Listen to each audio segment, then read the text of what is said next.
For people who don't know this, we should mention you don't use a computer at all, right? This is all written in scratch notes on yellow pads. Because I was sliding down that hill so fast when computers came that I couldn't stop. Yeah. I couldn't shift myself over because I had to be ready by Sunday again, and there was no opportunity to learn. When computers first came, they were way too complicated.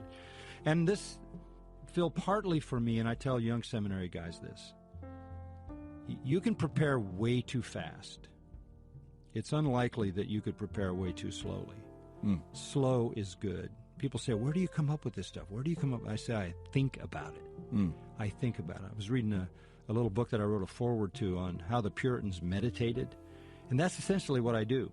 I tell seminary students, my chair goes forward when I want to write, and it goes backwards when I want to think. And meditation is a critical part, just thinking. And I always think with a pen in my hand, and I just write. I write my thoughts because I may not recall them. So I've got papers with sort of Greek notes on it, then I've got papers with commentary, and then I've just got writing that I just write, what comes to mind, and I get in a flow, and I'm kind of linear in the way I think.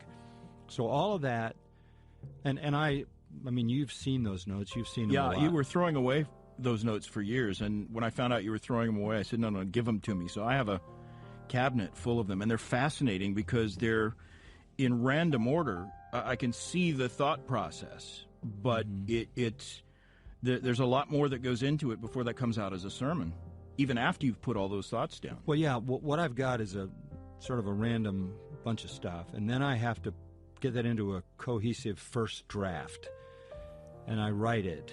Because if you're preaching to the same people for 45 years, you've got to write things out. You can't just fall back on the way you've always said things. So you need to be fresh. You need to say familiar things in unfamiliar ways to capture their interest and attention. So I write it out, and then I write it another time on my little half-sheet sermon notes, and I write probably 10 pages, both sides, in a bold black pen, and no one ever sees this. This is just me. And then that I take into the pulpit. But that's a guide. But before you take it into the pulpit even, then you go over it with a red pen. Yeah. After I've written it in black, I don't know. People say, what does a circle mean? What does an underline mean? What does a little arrow mean? I don't know. I can't necessarily quantify that, but it's like a path. It's an anchor for your eyes. It's an anchor for my eyes, and it's a path. I know where there's a kind of a break or a pause. Anyway, so I get that. I take it into the pulpit. Then I preach it, and that I could read that 10 pages in probably 10 or 15 minutes, but it lasts an hour when I fill in everything that's in my mind from all the study. That becomes the audio file, which is then typed up in rough form with no punctuation, and then it goes to Dave Douglas or Dave Enos, or in the latter stages even Nathan Busenitz, and they would paragraph it, clean it up, and fact check and kick it back to me because the process is not nearly done then.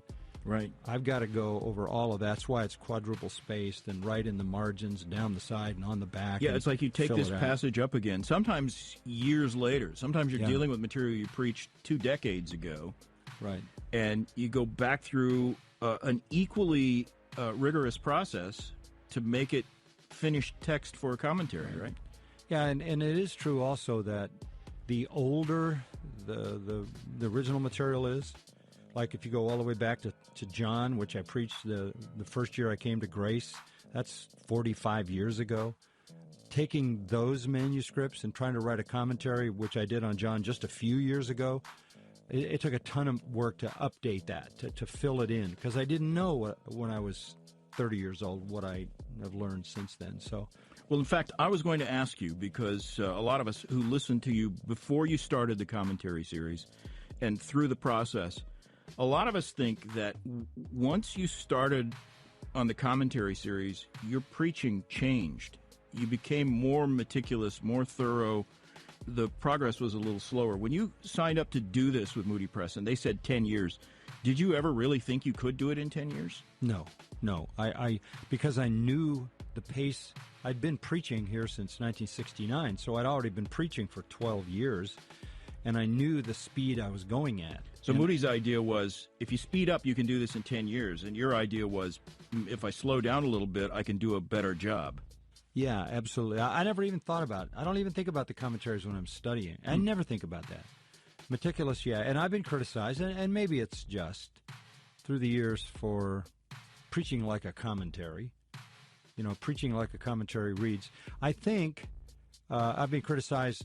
People have said, well, MacArthur's commentaries are for untrained laymen because he doesn't interact with the critical commentaries. He doesn't interact with dead Germans, who have this view and that view. That's deliberate, right? Oh, it's absolutely deliberate. Absolutely deliberate.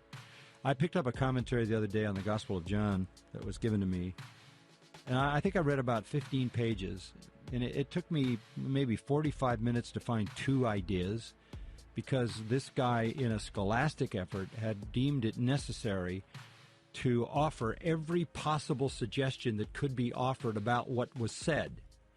And I just looked up my Father's house. Jesus said, I go to prepare a place for you in my Father's house. And I had to wade through all kinds of ridiculous, bizarre stuff about my Father's house. I don't need to pay homage to people who get it wrong. I don't think that's necessarily helpful. I know that's scholastic. I know that's academic.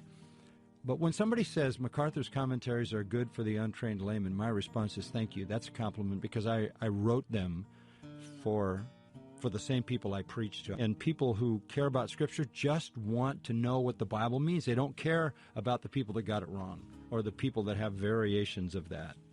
I think you have to do that humbly, but no, from the very beginning I determined several things. One, I wouldn't pay any attention to what people who denied the Bible or doubted the Bible had to say. Two, I wouldn't load my preaching with contemporary illustrations that dated everything, that were taken out of the headlines. And if it was 1982, it wouldn't mean anything in 1984, let alone in 2010. So I stayed away from all the sort of cultural things that were going on around me and stuck with the text of Scripture. And I always illustrated the Bible with the Bible so that it became kind of timeless. Now, the very first of the commentaries was Hebrews. How did you choose that as the one to start with? I mean, I think I would have saved that one till the end, because it's not the easiest book to do a commentary on. I tend to do the hardest thing first. When I wrote the notes for the MacArthur Study Bible, I asked myself, what is the hardest book in the Old Testament for me to do? And I said, probably Ezekiel. So I did it first, wrote the notes on Ezekiel first. Yeah, I'm not a procrastinator as such.